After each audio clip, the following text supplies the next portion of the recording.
Richard Skipper celebrates. Every show is a celebration. Richard Skipper celebrates the best in entertainment. Each show, Richard delivers the artists you love, showcasing what makes them unique. Never gossipy. The antidote to a sometimes hectic world. Now, here's your host, Richard Skipper.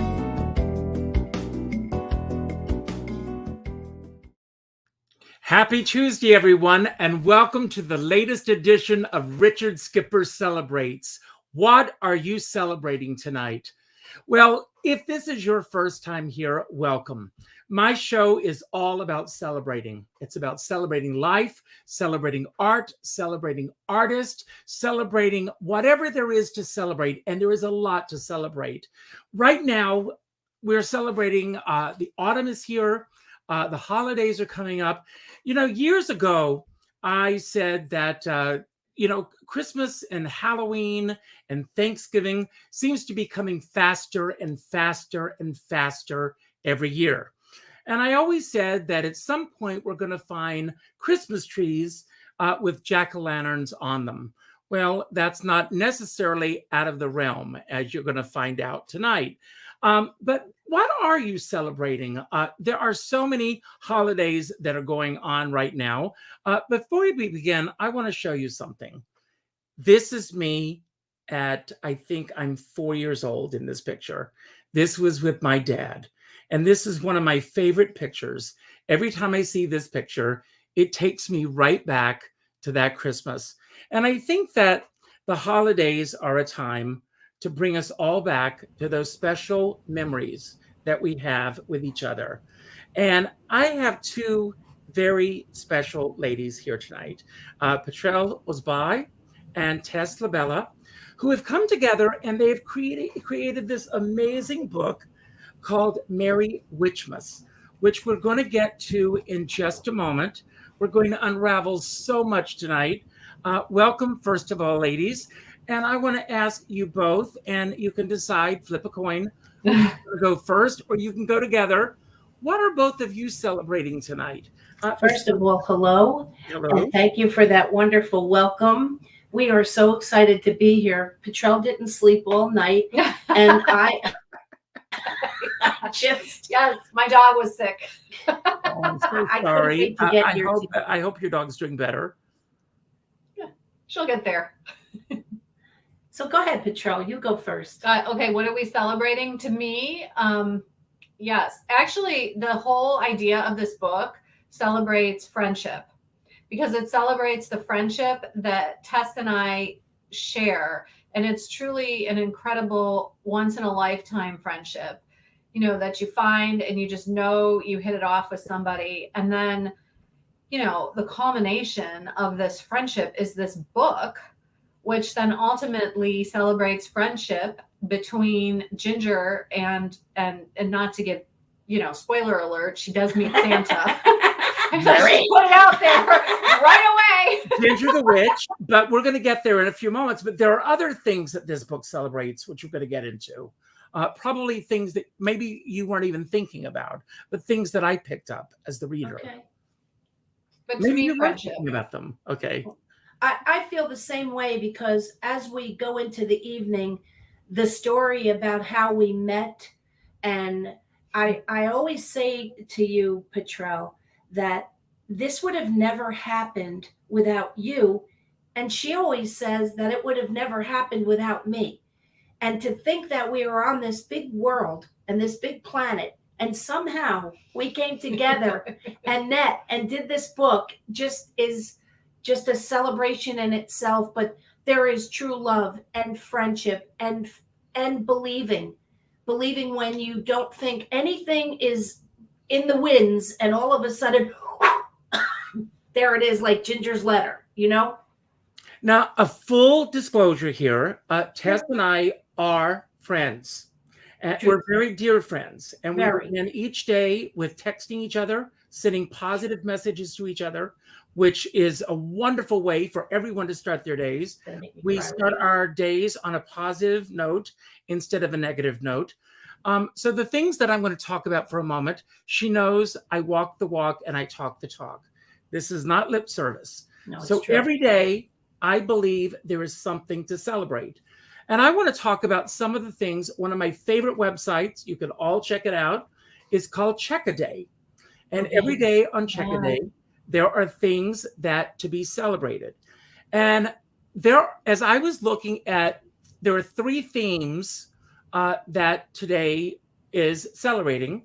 And I thought that these are themes, 2 of the themes are definitely celebrated in this book. And the first theme is Face Your Fears Day. Oh, wow. Yes.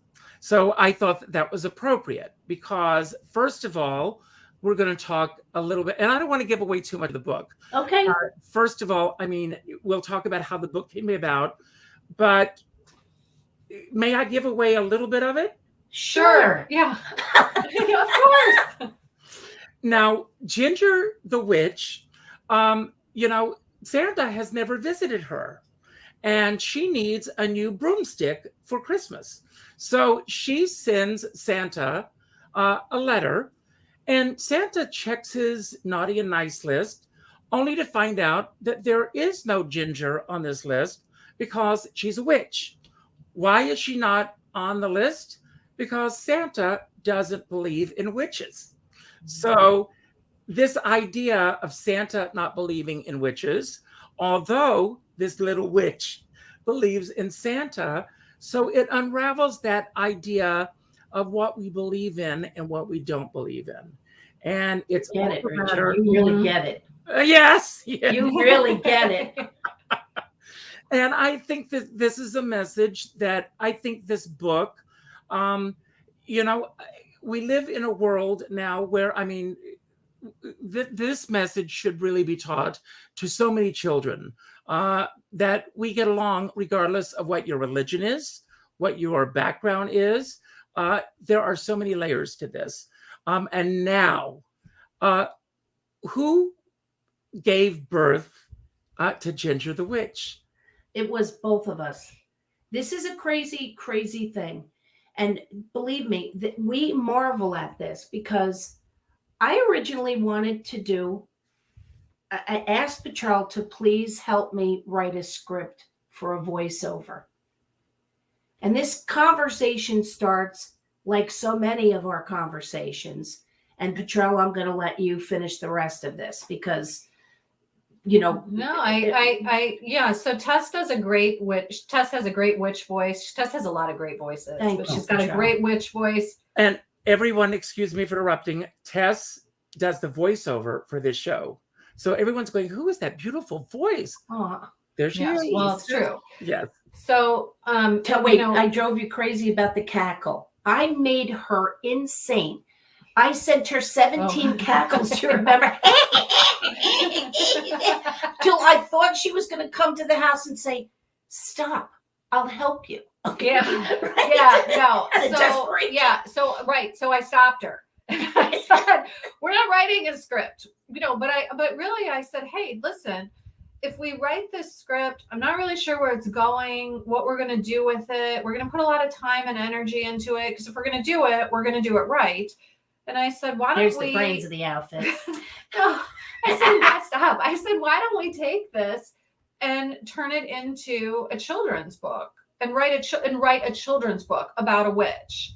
And then we started talking and we started saying, well, what idea is out there that we can just turn upside down, like flip the convention and flip it upside down on its head. And that's how, I mean, truly, like back and forth. It was like finishing the sentence. Yeah. You come up with one idea, the other person says, oh my gosh, this. And then, oh, Ginger should have. And it was like, well, maybe she's waiting for a gift from Santa and maybe he can't find his way there. Well, why can't he find his way there? Oh, because he doesn't believe. oh, okay, you know, It was truly magical. Yeah, I'm sorry, I mean, but it was. truly a joint effort. But that's how our friendship started. And I don't know if you even want to hear about this at Well, of all. course I want to hear about this. Oh, good. Well, Petrel, let's start with you for just a moment, because I know a lot about Tess. I want to start with you. In your bio in the book, you say that you do a lot of your work on the back of napkins. So I true. imagine you sitting in restaurants and maybe intermission at shows and everything, scribbling notes all the time. No, that's exactly correct. That's School correct. bus lines. No, really. Yeah, school pickup lines, waiting for my kids at a lesson or a practice or this or that. And I'll come up with an idea and I'll write it and then I'll put it away. I mean, literally, it's on napkins, receipts, you know, water bottle wrappers. I mean, because I don't know. I have these little notebooks and they're all fancy and fun and cute. I have tons of notebooks that I never carry with me. So it's sort of, you know, it's like, all right, who's got paper? Who's got anything I can write on? You know, like the back of the napkin. And then I've got ideas all over the place that sometimes I do something with. Sometimes I lose them. But a lot, in fact, yes, I Tess, do you have that? Yes, I do. Yeah. Quarter. Yeah. But, you know, but a lot of times it just helps to write it down. Even Right. if I lose it, then at least it sticks into my memory. So yeah, I do. I kind of like the creative crazy. I'm not winning any competitions about whose sock drawer is the most organized. That's not, you know, like I'm one of those where if somebody said, "What's in your purse?" Like they do those purses in the magazines and Yeah, you you'd show win. what's in your You'd purse. win. You'd win. They'd need 5 pages for 5 spreads for me. You would have been that woman on Let's Make a Deal, you know, with everything in your purse. You know, so I know exactly where you're coming from. One of my favorite writers is Julia Cameron, who wrote The Artist Way. And I don't know if you're familiar with the book. If I've you're read not, that. I recommend this book to everyone. But I walk a lot. And she talks about these moments called aha moments. Mhm. And I want to know about your aha moments. I am assuming that they happen a lot with you, where these ideas are just popping into your head. How do you shut off at night when you go to bed? Tess said that you were up all night last night. Are you able to shut off your brain and sleep? Or are you finding that these seep into your dreams and that you're popping up? I'm imagining that Ginger the Witch has been living inside your psyche for some time as well. No, you know what? I'll tell you. No, it is very hard for me to shut off, Mhm. like very difficult. But I will say that there are so many ideas that are rapid fire.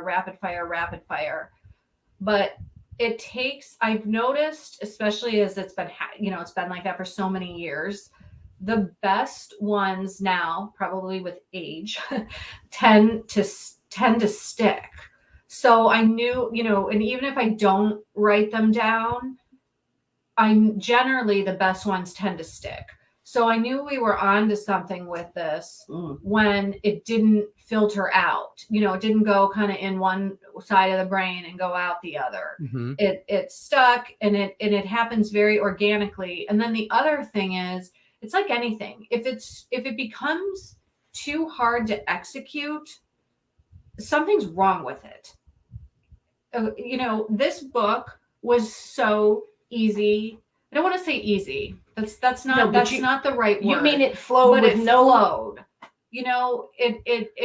The story. Yeah, the everything. story, it was very clear we were on to something, and something that could speak to a lot of people and have a lot of messages in such just a fun story.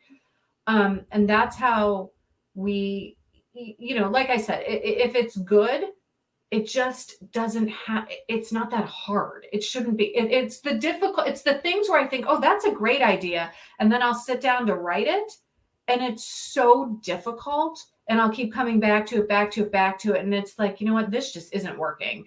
No matter how great it might sound in theory, it's not working. And then you move off of it. Next.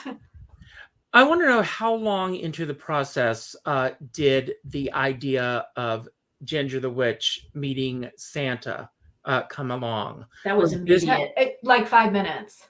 That was immediate. This, Mhm. Richard, this was like a movie that both of us were watching.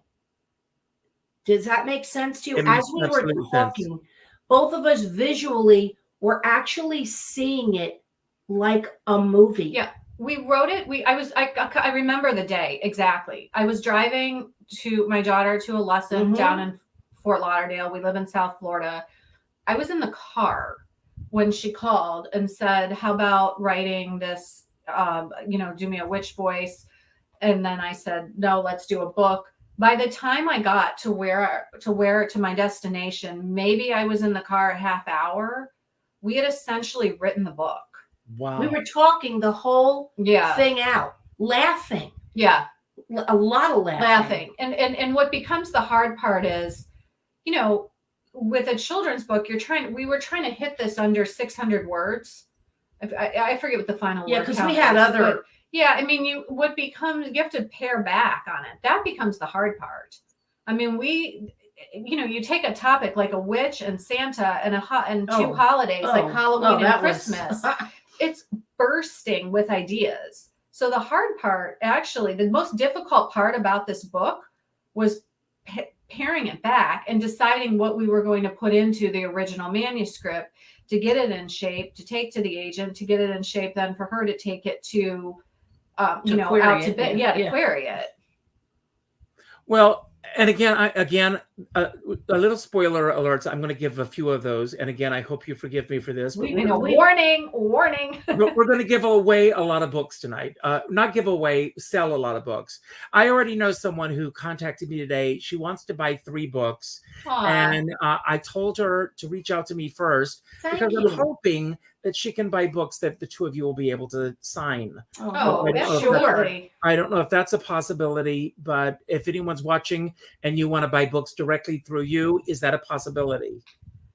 What we've been telling people to do if they want them signed is they can buy them through whatever bookseller they would prefer to buy them through, online or however they want to do it. And then a lot of these offer free shipping. So what they can do is then, ultimately we can work through you or them and ship to us directly, and then we can sign and send them back. And we're happy to do it that way. You got hopefully with the mail service being what it is these days, folks, do it early. Maybe we can give them to Santa to deliver. There you go. And I will say this: Santa is watching. I see him in the wings here. Yes, Santa, we love you, Dave Sanders. Mwah. Big shout out! Big shout out! Yes, thank you, Santa. And I'm trying to be good this year. I want to tell you how much. You want to know how much of a sap I am? When I was reading the book, and she asked for a new broomstick instead of asking for other toys and everything, I began to cry. Because she was asking for something useful. And then to show her usefulness for deserving of this broomstick, she started going out and doing other things for the other witches and the kids in the neighborhood. And I thought, that's another lesson. That's it. Did you? I mean, was this intentional? Yes, very intentional, actually. Yeah, and the new broomstick too. We thought it was funny, too. And because if you read it out loud, especially with Tess and her voices, it's like, yeah, and I could really use a new broomstick. And the funny thing is, she's magic. She can make 9 broomsticks if she wants to, but she's asking Santa for the broomstick. So you're right. I'm telling you, we had more laughs, and we still are laughing. Because like paring it back. I mean, we had even I think said like, tell them about the noses. Even though I could snap my fingers and make my own broomstick, I'd rather have one from you. Well, how do you write that in 5 words? Well, I could use a new broomstick. And I once again want to talk about the process. Obviously, you, PETRELL, already, Tess mentioned, calling you with the different witch voices and the cackles and everything. What was the actual process? I mean, we are, unfortunately, did you start working on this prior to another horrible thing that happened to the world, COVID? Or was it? Actually, Yeah. we did. Yeah, no, yes, it's a long journey, really, which makes it even more special to see it out on the shelves and to finally see the finished product. This book went out for query in the fall of 2018. And then everything fell apart, and we had already found out that the book was purchased. We both looked at it. This is a wonderful moment, and the world has shut down. But the publisher really did a good job of still making it very seamless. Fabulous. The book was there was interest from the publisher in buying the book in that fall of 2018. I think the contract got finalized in the spring of 2019, just to show the lengthiness of the process. Because I think a couple publishers had merged and so on and so forth. So anyway, the contract process took a minute, and then because initially I think when they bought the book, the hope was to have it out in the fall of 2020, right? Which obviously we're thrilled that it wasn't the fall of 2020, right? And that it's the fall of 2021. But that by the time the illustrator was brought on board and everybody's visions were incorporated into the book, because you have the editor, so you have her vision being brought in, you have our changes, you've got what the illustrator brings to the table, and then obviously. Let's stop there for a moment. Let's talk about these illustrations. They are phenomenal. How did you find your illustrator? We didn't. The Boyd's Mills Press did. Mm-hmm. So the thrill for us was the freedom, I guess that's a good word, to Sonia Abbey. May I? Yes, Sonia. Yeah. I just want to open up. I'm going to open up randomly. Let's see where this Go ahead. Yeah. I want to show just look at that. Yeah. I mean, it's phenomenal.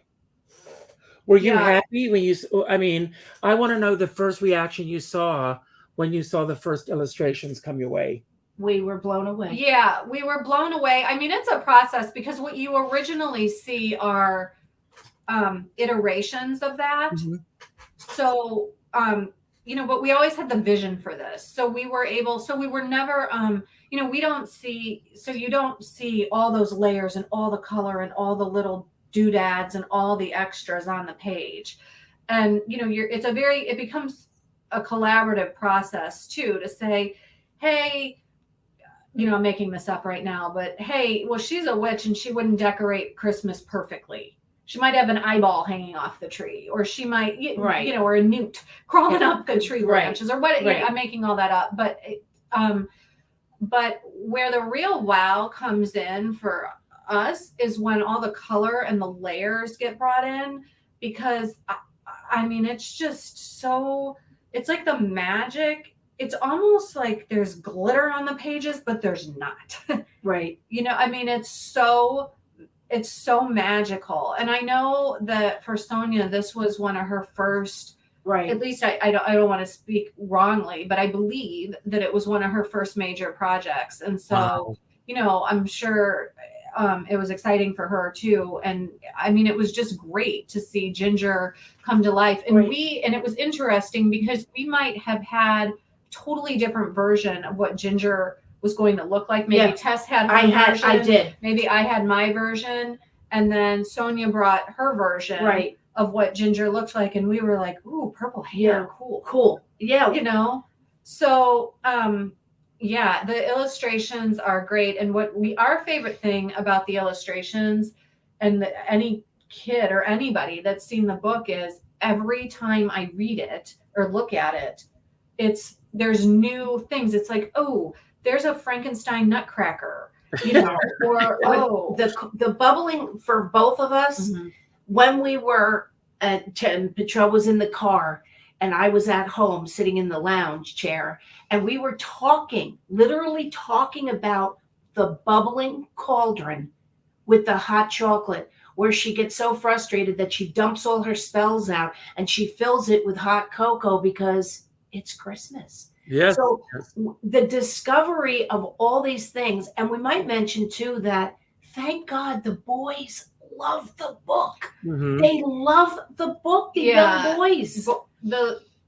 It's funny. The parents that we seem to have heard more from, or strangers that have reached out to us on Instagram or wherever, have been parents of boys. My son loves this book. He loves this book. Yeah. He wants to read it over and over again. Okay, that's okay with us. And there's even a little nod to Rudolph there. Oh, yes. Yes. Yes.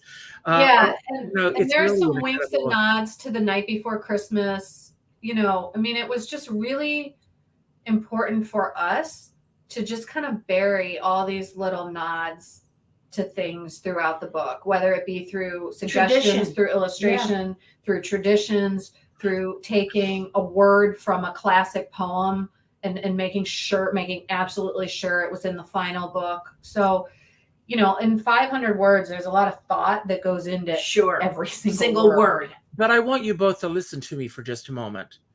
Before Yes, Virginia, There Is a Santa Claus, which is one of my favorite Christmas letters and stories ever, there was no Yes, Virginia, There Is a Santa Claus.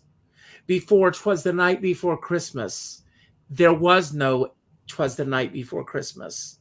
Before Merry Witchmas, there was no Merry Witchmas. Oh, Richard. This is right up there with those classics. Jeez. No, it's true. It's, you have to. Now we're going to cry. I feel it. It's true. I mean, when you think about this, I mean, all of us, we think, and I'm going to go, I asked you both, and it was last minute, so I understand that you were not able to get these, but I want to ask each of you to go back to a favorite Christmas memory, or a Halloween memory when you were children, and what that means to you.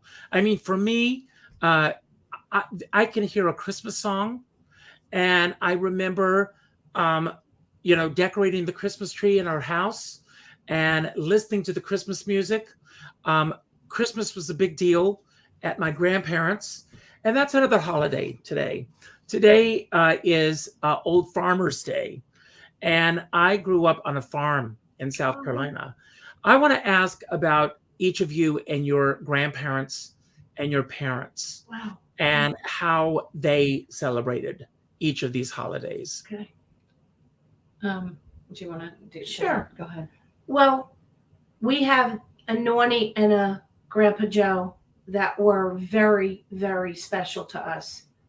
And my mother and father always brought us to their house, or they came to ours as the years gone on.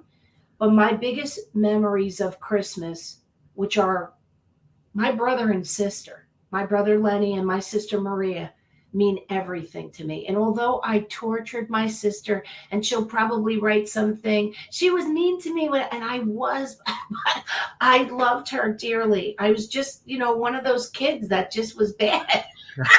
Perhaps always just about squeaking into the nice list of Santas. But my grandparents and parents always made sure that Christmas was full of traditions. We were Italian, so Christmas Eve was a big deal with the fish and the relatives and the cousins and 95,000 people coming to the house and food for half the neighborhood. And it really wasn't about the presents, I'll tell you that. It was about that table loaded with love and conversation and fighting and who talked the loudest. And seriously, it was. And that's what I remember. My father's no longer with us. And I'll tell you, when he passed, I didn't even want to have Christmas. But my children mean so much to me that you have to move past that, because now I'm a grandmother of 6, and all of those grandchildren want Christmas. So I am going to be the best Pops Lenny and Nonny Rita and Nonny Teresa and Grandpa Joe that I can possibly be, all wrapped into one Nonny Teresa. And do you have a favorite Halloween memory? Oh, yes. I do. I was the witch. bewitched was a big thing when I was little, and I always wanted to be bewitched, but I couldn't, their nose and all that nonsense. But I do remember. So for years and years and years, my mother would say, "What do you think? You want to change it up this year? You want to be something else?" And I'm like, "No, not really." So. And you and I both know, Tess, you and I both know it's all about the hair.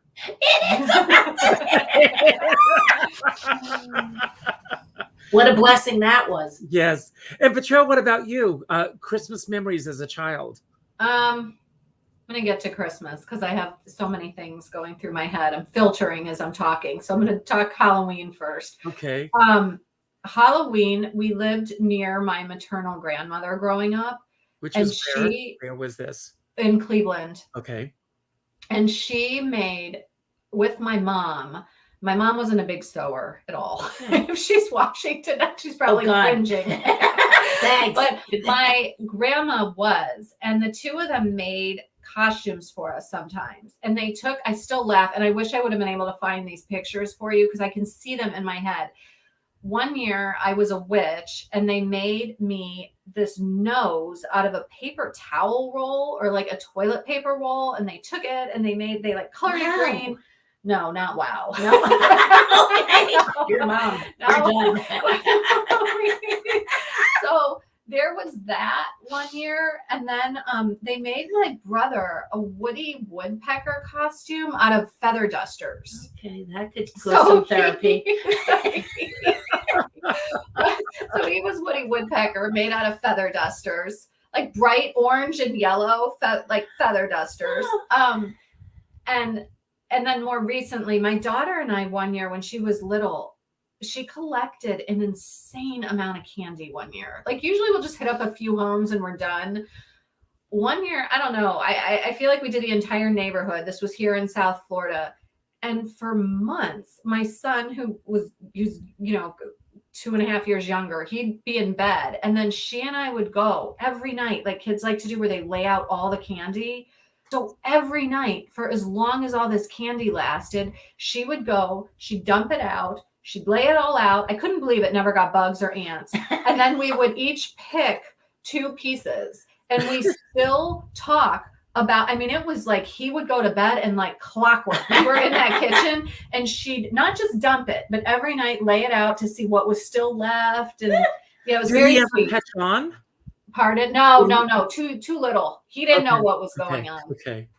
And then Christmas, well, my parents always did a spectacular job of decorating the house. Wow. Really, truly, that, and it made the whole season feel so magical. And some years, our house was special and Santa's elves came and decorated the tree. Wow. Instead of the family decorating the tree. So we'd come downstairs and, the helper elves had come and decorated the tree.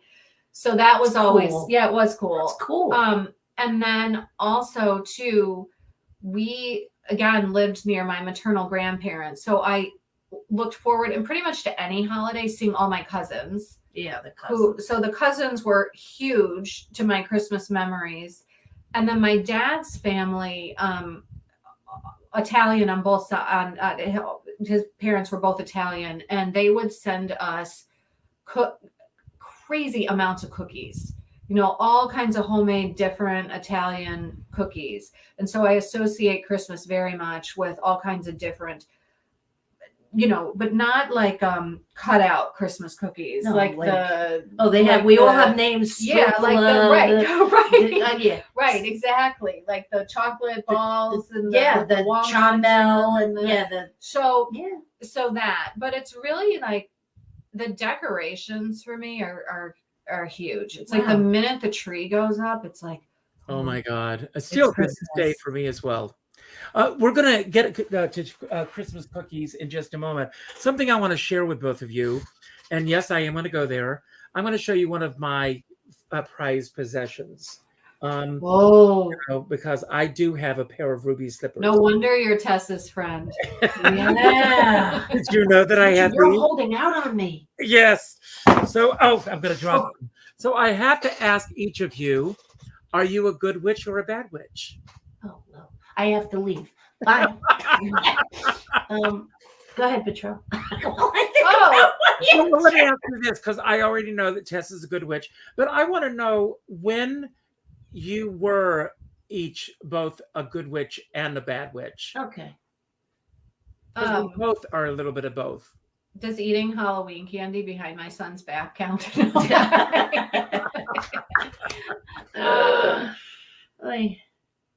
No, you know what? I don't know. When you said that, all I can picture is Glinda. Yeah. She's not a bad witch. No. She doesn't have it. You know what I mean? She couldn't even go there. I have to tell everyone, there is a very funny Mad TV sketch on YouTube in which when she tells Dorothy, you have the power to go home all the time, Dorothy goes ballistic. And it's hysterical. It's on YouTube. Go and watch We'll have to watch we'll have to find it. Yes. I'll send it to you, Tess. It's very funny. Okay. So I'm good, but listen, as a kid, I was always practical jokes, locked one of our aunts in the attic. I can't probably talk about that. You know, I was mischievous. Okay. And I have to be honest because I have family watching. I can't be like to pretend I have to maybe they'll weigh in and let me know. You never know. Richard, I do, if you don't mind, have to say something before we go on. You're making me cry, really. Okay. Or it's my perfume. No, I love your perfume. No, I have to mention about how we met through PETRELL's daughter, Raina. I have to mention this special girl. She is a phenomenal singer and actor. No, I have to. And that's how I met PETRELL. I was asked to be Mrs. Hannigan in Annie. Mm. And there is this delicious explosion of talent in this teeny weeny little 5-year-old body. It's a long time ago. Yeah. Okay. And I heard her sing for the first time and got goosebumps all over my body. And when we started to rehearse, she came up to me and she said, with a lisp, because she barely had any teeth, right? She was missing her teeth. Miss Tess. And I said, yes, honey, I'm Raina. And I said, I know, honey. She said, I just think you're going to be a horrible Mrs. Hannigan. And I said, why do you think? I'm like, get out of here, kid. Okay. And I said, honey, why do you think that? She said, because you don't have a mean bone in your body. Aww. And right then and there, I thought, I have got to be this little kid's friend. So you know how life is. You don't want to befriend somebody because you're afraid that the people will think you're a stalker or inappropriate or whatever. So at the end of the whole I gave her my business card and I wrote on there to have her mom call me. Okay. So PETRELL calls and says, oh, my daughter, loves you and this and that and the other thing. And before you know it, by God alone, we show up at this hillbilly hoedown music video. I'm not even going to mention names or anything. Just know that we get there and they don't have all the supplies and whatever. We were taping arrows on the back of shirts with masking tape. Yeah, it's a very long story how I even ended up there. That will just get to the wig. Gloss over. So I end up on the set of this music video, and they said we were supposed to have T-shirts come that had arrows on the back. We forgot to print the arrows on the shirt. Can you tape arrows?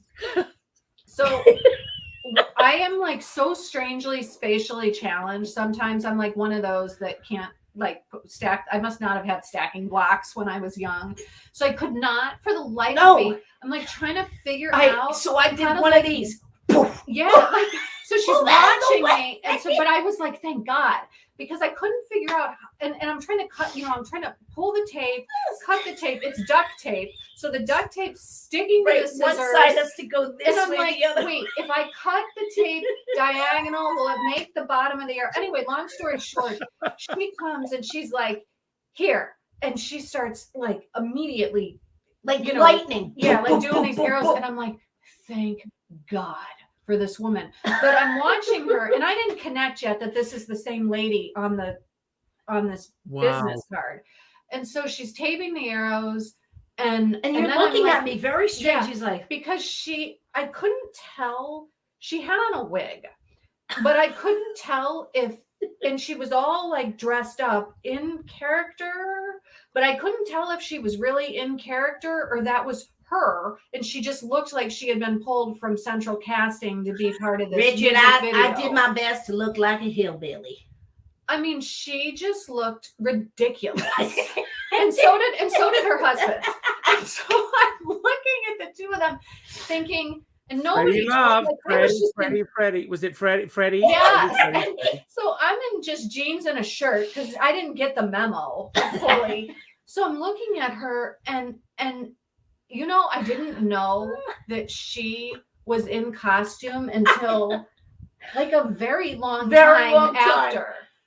But anyway, we bonded over these arrows, and then this video shoot just went on and on and on. And so every time there was a break. Yeah, but we thank Raina every day. How long did it take for the connection to register that she was Raina's mom? I knew it was Raina's mom. I knew right away because I had seen her bring her daughter the flowers on stage. So I was paying attention, but she wasn't really, because again, I'm in character in Mrs. Hannigan too. I had like a mask on my face. My hair was red. So, I mean, and you know, it wasn't like I was completely asleep at the wheel. Like I had never really seen her. And they weren't, you know what, too? They were not calling her Tess. I mean, she introduced herself, but it was also, they kept calling her Selma. Yeah, Selma Blingowitz. Yeah. Because one of her original characters was Selma Blingowitz. And I'm like, is this woman? And then Freddie was calling her, I think, Teresa. Yeah, Freddie was calling me Teresa. And so I'm like, look, we just got to tape these arrows. I don't know who this woman is right now. Let's just get these arrows and let's just get this video shot and let me get out of here. And then that was it. We were friends ever since. Thank you, Raina. And where is Raina today? Oh, tell her about Raina. At home doing homework. Raina, we love you. Yeah, hi. Good for you. Now, the third holiday today, and this brings up, you know, because there are elements of this in the book as well, it's National Cookbook Day. And Tess, you love to cook. And it's even mentioned in your bio in the book. And I, not anymore, I am proud to say this jacket I got before COVID. And I could barely get into it. Now it's swimming on me. I've lost 35 pounds. So God bless you. Wow. You look amazing. Thank you. But I can't have your cookies now. But I just right after COVID, she sent me these amazing cookies. And I am not ashamed to say, Danny, my husband, and I sat down in one sitting. Milk and cookies got us through that day. Thank you. You are an amazing cook, and I have seen pictures of your dinners and everything. I picture you as being this Martha Stewart type, being like a cross between all the good elements of Martha Stewart and Betty White, the happy homemaker. And, you know, bringing all these elements together. And on top of that, you have time to do these voiceovers. You are very supportive of Jim Masters. We'll give a shout out to him. Oh, I love him, Jim Masters. So he's got my dear friend Doug Denoff on tonight, opposite me at the same time. Yeah. Shout love out you, to Jim. Everyone, go and watch Jim Masters if you're not watching me. And the great thing about both of us, we're archived. You can watch. Yeah, it's true. You can't miss an episode. Yeah. Well, thank you for shouting him out. I love that you did that. And well, we're all in this together, and we're going to talk about that a little later. But where do you find the time, the energy, the stamina to do all this, Tess? I think I'm bipolar, Richard. You know what? I was always very, I want to use the word hyper because that's not the word. And I am slowing down. I'm 62 come November 18th. I'm at the end of my life. I tell PETRELL, I'm at the end of my life. I'm so dramatic. You don't even know. I'm right God, behind I you, don't so know don't if I'm say gonna that. make it. I popped my knee out this week. I had visions of, oh my God, I fractured my leg. I was just, I make the time, but I have a very supportive, loving husband. Freddie makes it possible for me to be me. He does. And I never, look, my children are grown. Think about that. PETRELL has little kids that she's still raising and, going through that. And even though my beautiful little Rita has Teresina and my beautiful Brooke has Bella, and you've got Lauren in New Jersey with Ethan, Max, and Lily, and you've got Tiffany with Devin, they're all doing their own life. And now I have been able now to step into my life. But really, my mom is with us. My mom, Rita, also very supportive. But again, our both families, like we have a tremendous support system that allows us to do the weightiest. This one over here, forget it. This is the brains right here. No, I have to say it. Here's the brains of the outfit. Everything. Me, it's all cartoon nonsense. If you want nonsense, like now we could do Maya Bialik. Don't you love her on Jeopardy now? Oh now my we could God, say I love Maya, useless information for 200. That would be me. PETRELL. No, but that's why it's such a good partnership. I don't think of it as useless. And and PETRELL, excuse me, but and I also want to shout out, I have this little group, Tess, Rosa Puzo, who I know is watching, Glenn Charlo, Leo Rodriguez. They are the wind beneath my wings. No one does this alone. And the support that you all give me is it can't be measured. So I thank you all for that. And in addition to all that you do, you're there for me. So thank you for that as well. Thank you for being here for us. This is very, very special for us, really, truly. Well, the moment that I heard about this book, I said, I want to be the first interview. And here you are. So PETRELL, I mean, how were you able to balance it all? Well, I'm laughing because I'm going to just tie one kind of story. So it's help from people when, I always have a hard time asking for help, like finally raising your hand and saying, hey, I just can't do all this myself. Because, it's hard to ask for help sometimes. But I remember, and I'll tell this story because you brought up Tess being such a good cook, which is an understatement. One Christmas, this was probably two years ago. One Christmas 2 years ago, I was so sick. I mean, I have not been that sick in years. I'm talking like flat on my back. I knew I was getting sick on Christmas Eve. I finished wrapping everything. I shoved it all in a corner, and said to my husband, I have like 5 minutes in me before I'm like gone. So Tess says to me, well, I'm coming over with Christmas dinner tomorrow. And I said, oh, well, my parents are nearby. And no, I'm coming with Christmas dinner. So I'm thinking like, we're going to get a few things. Oh, stop. No. Stop. She shows up with I'm talking giant styrofoam on like wheels cooler. I mean, the whole with trays. I don't know who she was feeding. I mean, we're both Italian, but this is like to the we have there's no portion control. I mean, there were trays of stuffed clams, linguine with clam sauce. I think sausage and peppers. I don't even, cookies, desserts, appetizers. There was like juices, all kinds of. I mean, no, it was like multiple coolers, but the one was huge. I think she fed us. She did the same thing. I had shoulder surgery a couple of years ago. People usually like around me, some of the women, they'll do meal trains or they'll do this for people. People said, what do you need? I said, I don't need a darn thing because my friend Tess just cooked for us for 3 weeks. No, it was 3 weeks of food. 3 weeks of food. I didn't need a meal train. I love, Tess was the I meal love you. train. I love you. I would do anything. So, I mean, yeah. So help, prioritizing and knowing when, and I learned this a long time ago when I worked like a corporate job, knowing when roughly right was okay and knowing when you really truly needed to be perfect. Because Wow, that's very cool. Because sometimes I'll just not let it go and not let it go.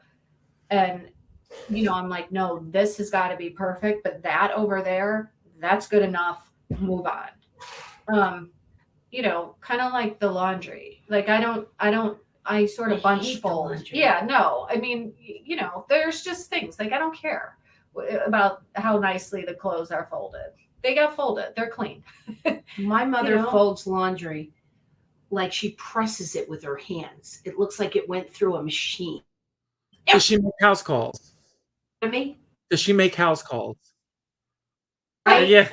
No, you just get it all done. You just figure it out. You just figure out, part of, I think as you get older and the mom mode sets in, you have to really figure out how to prioritize. But with help from people like Tess who make 3 weeks worth of food. Richard, I have to say, you sitting here with you, it's like I lost that we're like live. Did you not? I feel like we're in your living room. So this is great. Well, we are going to run out of time, but before we go, my shows, one of my idols in this business was James Lipton. Inside the Actors Studio, he always ended his shows with his list of questions, and these are just some random questions I'm going to hit both of you with, and I'll start with you, PETRELL, and then Tess. I'm going to ask each of you the same question. The first thing that pops into your head, you can be as succinct as you want to be, or you can stretch it out as long as you want to be, and just say what the first thing that comes into your mind. And the first question, PETRELL, and maybe this is a question as Ginger the Witch would answer as well. So, in what situation would you most enjoy being temporarily invisible? Oh, wow. Pass. Can I go second? No. Tess, you want to go first? No. A day on the beach. Okay, that's good. Tess? I think in any one of my children's homes. That's good. I love that. Okay. And this is an interesting question. PETRELL, what would be the quickest way to hell for you? Oh, having no humility. I like that. And I'm going to ask the opposite of you. The flip side, the Santa question. What would be the quickest way to heaven for you, Tess? The quickest way to heaven, to make sure that you love more than you're loved. To give your love, like exhaust yourself of love, and don't worry about if you're getting any. That's wonderful. PETRELL, how could you best alter your karma? Wow, Richard. Continuing to be grateful, not, focusing on even in the midst of bad, finding the nugget in there that you should be grateful for. And Tess? I have to say the same thing, that you really have to be grateful every single day. Even when things are hard, it could be worse. Great answers, both of you. And all of them, who out of all of your relatives, PETRELL, what is the greatest lesson? Let's say this. What is the greatest lesson that you got from your father? Integrity. to center everything around in integrity and to stay true to your word, because if you don't have that, what do you have? Great. And Tess, what is the greatest lesson you got from your mother? Devotion. To be devoted. Never put yourself first. And Petrel, what is the best place that you've ever been to? Cappadocia in Turkey. Wow. Wow.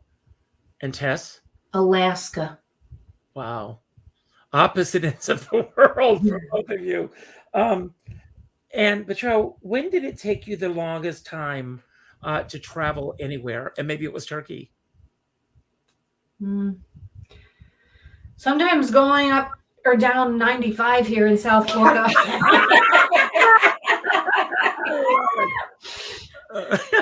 Great answer. Tess? Say it to me again in another way. When did it take you the longest time to reach a destination? I think it felt like, I think Alaska felt like it was a forever, ever. But when we got there, I've never seen such beauty in my entire life. Wow. Yeah, it was definitely Alaska. And Petrel, what is the slowest realization that you ever came to? Yeah, you know what? I tell my daughter this, that because I hope this is instilled in her at a very young age, and it's good for my son too. But I think especially with girls is that you want to keep your circle tight and close, and really put in the work to maintain the friendships that you have. And if something goes wrong, whether it be no matter whose fault it is, to try to repair it and make sure the people that you're close to know how sorry you are. Just to really keep your circle tight and long lasting, to that you want those people around you for years. Right. That's wonderful. That's what you fall back. I mean, I think as you get older too, you start to yearn for the people who really knew you best. And those tend to be the people who a lot of times, not always, because look, Tess and I didn't meet until later in life, but, you think, well, those are the people who knew you, they get your point of view, they know where you're coming from. So I think it's important to hang on to those friendships. Absolutely. Great lesson there. And Tess? Trust. Because I think that I grew up feeling that I could trust everybody and could tell anybody anything. And it was very hard lessons to come to the realization that you can't trust everybody and you don't know everybody's story. Like my Freddie has the best saying to me, if I should need a little nudge on this, he always says, you don't know everyone's story. So you have to be careful and protect yourself and make sure that you positively can trust that person in every way. Trust them in your family, trust them around your friends, your children. So it's trust for me. Amen. And this is my last question for both of you tonight. PETRELL, what is the most difficult promise that you ever had to keep? Oh, that's a really good question.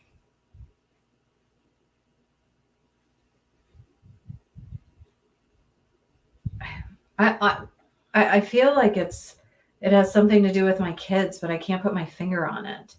Like almost where, it's sort of like, promise you'll stay out of this, or promise you'll leave me alone, and then I'm like got my nose into things, but that's just being a good parent. So, I don't know, but I'll tell you something. Tess and I always promise to each other that God forbid if something happened to one of us. I mean, we say this all the time, that I promise you that, you know, I will see this Merry Witchmas through as far as it goes. And it will benefit your kids, Yep. and vice versa. I mean, we say that until we're blue in the face. Yeah. So, and it's not going to be difficult to keep, but I Not think at it's all. probably one of the most important promises that I have out there. And now I've got it out to everybody permanently on the internet. Right. And that would have to So- be my thing as well, to be able to keep promises that you've already made, that you beg that you're strong enough, have the fortitude, and, you know, I'm going to say the guts. And you mentioned a relative. I have to say this before we get off. There's one relative that has been our champion, and her name is Aunt Carol Capari. You've never seen anything like it. I am surprised that on the New Jersey Turnpike, she is not standing, okay, on the exits at Jersey saying, buy this book. They call her Hollywood because she is so magnificently gorgeous. So I had to shout her out. There's perseverance. There's your support, your love, everything. I'm breaking my promise. I'm going to ask each of you one more question. PETRELL, how are you going to spend Halloween this year? Oh, this is the first year that both of my kids got invited to separate friends' houses to trick or treat. Ah, that's good. So I'm probably gonna, you know, in South Florida, there's a lot of gated communities. So I'm probably gonna spend the bulk of my time in line trying to get through security at the gated communities, eating probably candy corn and yeah, candy corn, Sour Patch, and Right. like I love Milky Way Dark too, Oh, like wow. mini little Milky Way Dark. So I'll be in the gated community lines. Calling me. Yeah, Oh. Tess. And Tess, how are you going to spend Christmas this year? Christmas is going to be great. Our daughter Lauren is bringing Ethan, Max, and Lily down for the holidays. Wow. And we are going to have an old-fashioned Christmas. And on Christmas Day, we're going to go to Rita's and celebrate with her and Jonelle and little Teresina. So That's it's family and love and food. Richard, food. I have to stay away from All that. about the food. Yeah. Don't go anywhere for a moment. I want to thank everybody who was here tonight. I'm sure that I can speak for both PETRELL and Tess when I say this. I don't take it for granted that you could have been anywhere else for the last hour. And the fact that you chose to spin it for us, I don't take lightly. I thank you. I thank you. I thank you. If this was your first time here, I hope that you will subscribe to Richard Skipper Celebrates right here on YouTube. My goal is to celebrate. It's to celebrate every single person that appears on this show. Not only our guests this evening, PETRELL and Tess, and this incredible book, which I will talk about again in a moment, but to celebrate the over 300 people that have already been on this show and the people that are ahead, and hopefully 300, 600, 900 people ahead of us. So please subscribe. If you did indeed like today's show, please hit the like button, leave a comment on, even if you've left comments here tonight, leave a comment after the show, because what that does is that it elevates the show. It increases the ranking of this video. And also, please share this with your friends. Share it on your social media platforms, because the more people who see this, the more people who will buy this book. Now, I always end every show by telling everyone to go out and do something nice for somebody else without expecting anything in return. This is what I would like you all to do. I would like you to go to your favorite bookseller, and I would like you to order 2 copies of this book. I want you to keep 1 copy for yourself, and I would like you to reach out to the 3rd name that pops up either on your Facebook friends list, your Instagram list, or just in your phone list.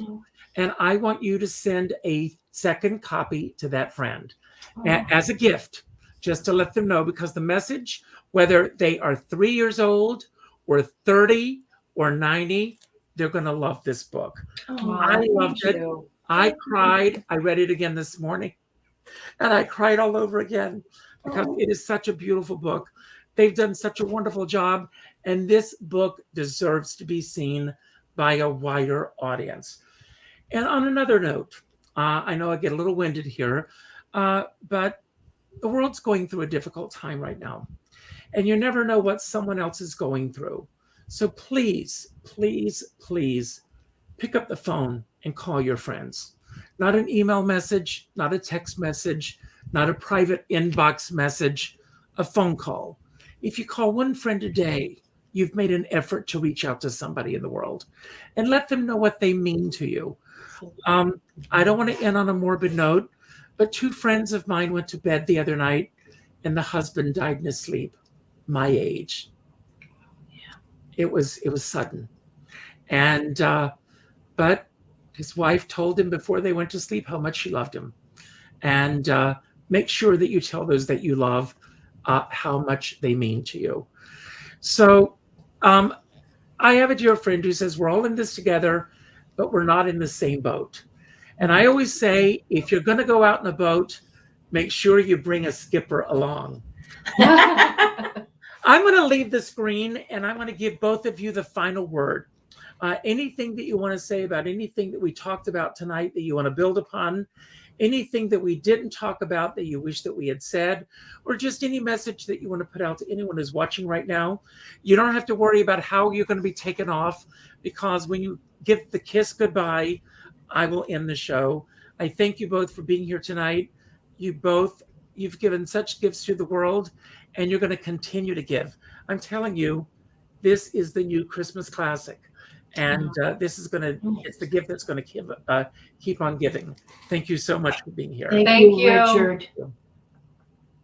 Well, I'm going to start by just saying we have had nothing but love and support and friends and family that have come from all over the place to just help us promote the book, support us. Even my teacher, Mr. Hughes and Mr. Poole, from high school.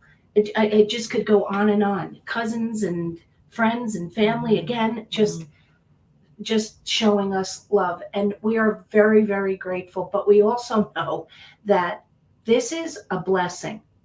That's how we feel. It's a blessing to make children laugh, to make them smile. For even the parents, that when you're reading the book, you don't have to say, oh, geez, do I have to read that book again? Right? And I love my kids and my family, and thank you for supporting me and making me feel really loved. Yeah. Tess pretty much summed it up. Gratitude, very, very grateful to everybody that had a hand in bringing this book to creation. And I'm very, very grateful to everybody who's embraced this book and has helped us to promote it. Dr. Tachi. Yes. And yes, go ahead. Trailer. So I have a dear friend, Dr. Shitachi, who brought the vision of a trailer that PETRELL was determined to make and get going. And by the grace of God, this amazing, talented woman brought magic to all of the thoughts and wishes and hopes that we wanted that trailer to be. So Dr. Shitachi, we love you. Yeah, Thank we do. you. You're awesome. You are the best. Thank you. Another person to be grateful for. Yeah, exactly. truth. No, we're just very grateful because, there's a lot of people who, I wouldn't call them strangers, but they're people that we don't know very well, who have found the books that I love this book. I want to buy, 50 copies and donate them to this group of kids. Or I want to do this for you guys. So we're very grateful. And, and also, as I said in my dedication to this book, to my kids, because they believed in me. They always do. Yeah. And they knew that this book was going to be everything it could be and more. So we're just grateful. You're the best, really, for sticking with mommy all through this thing. One more thing I think that we want to say too is that we are grateful to be published authors. This is a dream that both of us, more PETRELL than I've just tunnel vision about being an actor and a voiceover. And I am grateful to PETRELL because she's the reason that I'm a published author. I feel that, Petrel. I love you for that. I would have never even thought about writing a book. Okay, so Here we are. here we are. So we love you. Thank No, you we're so just much. grateful to everybody, and thank you, and thank you, Richard. And now we give the big kiss goodbye. Yep. Goodbye, Richard. We love you. Merry Witchmas.